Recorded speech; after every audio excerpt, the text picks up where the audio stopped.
Okay, guys, so now we're ready for the third big issue. We talked about bonding, we talked about boundaries. Now we got another one to face, but it's kind of fun, really, because it's going to give you a lot of freedom. And that is this problem of dealing with the coexistence of good and bad. Now, let me tell you how this started. It started with you and I, Adam and Eve. That's the prototype. We were created, the way you're designed and I'm designed, we were actually designed to live in a perfect world with perfect other people.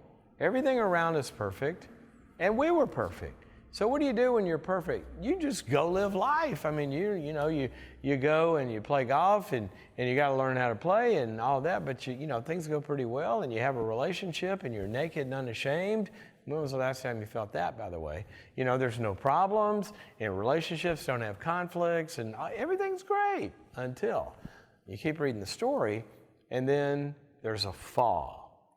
And what happened was, when we fell from our ideal state, we fell hard.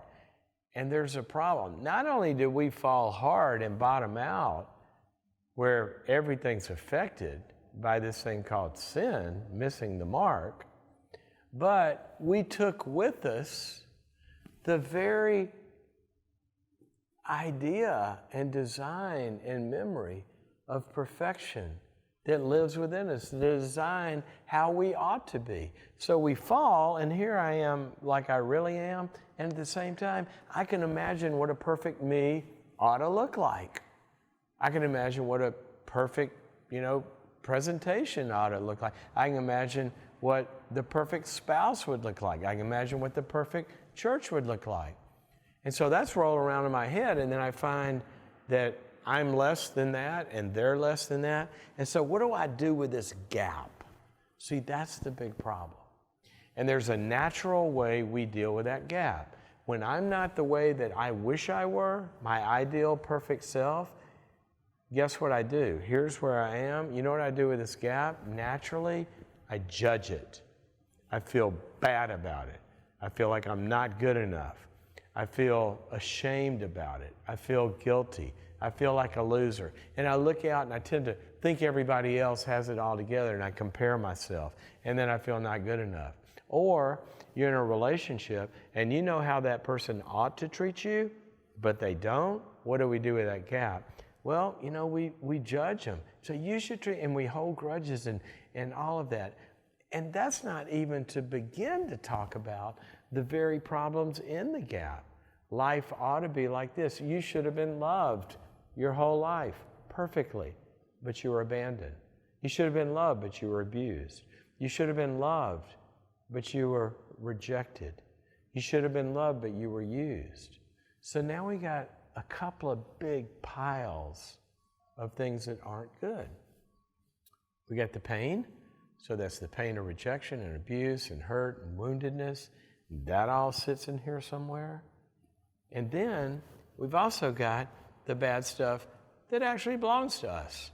Our own failures, the ways we've failed people, the ways that we have hurt people, the ways that we have failed to reach our goals, the ways that just mistakes and problems. So now we sit with knowing how I ought to be, how the world ought to be, and how you ought to be in relation to me.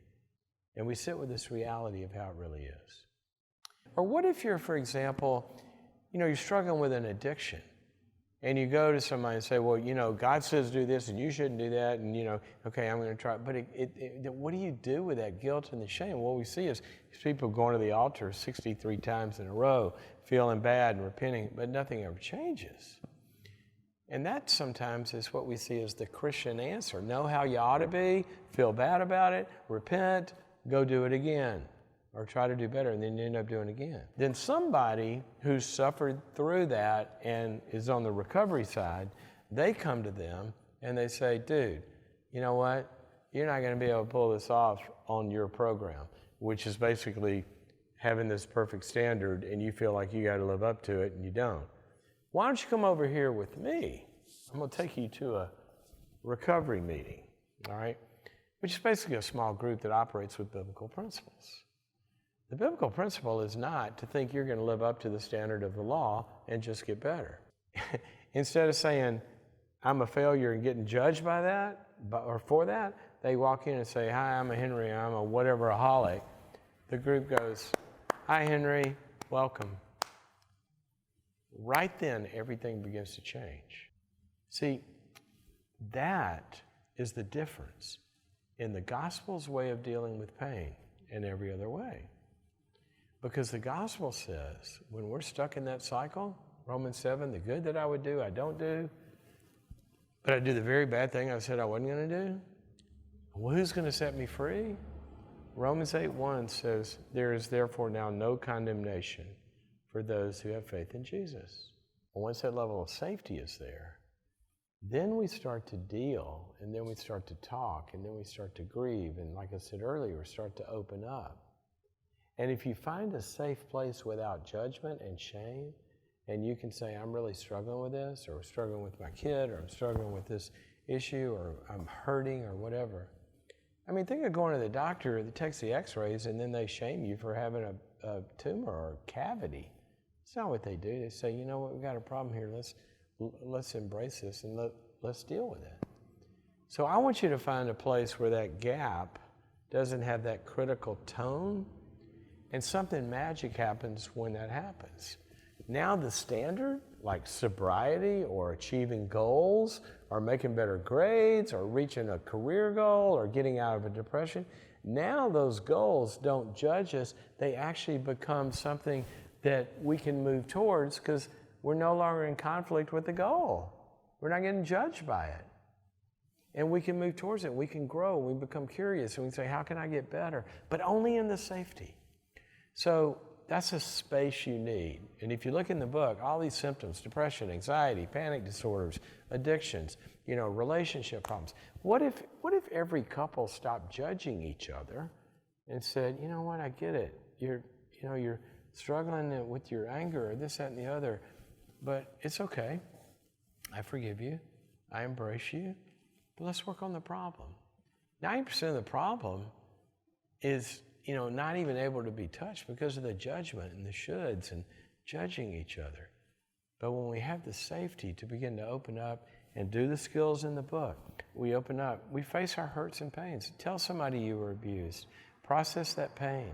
See, that's how do you have healing of the brokenhearted if the brokenhearted can't open up and make the pain available for somebody to touch it and heal it? How do you have correction in our ways and learning new patterns if we can't receive feedback and correcting one another like Proverbs says, if we don't have the safety to do that?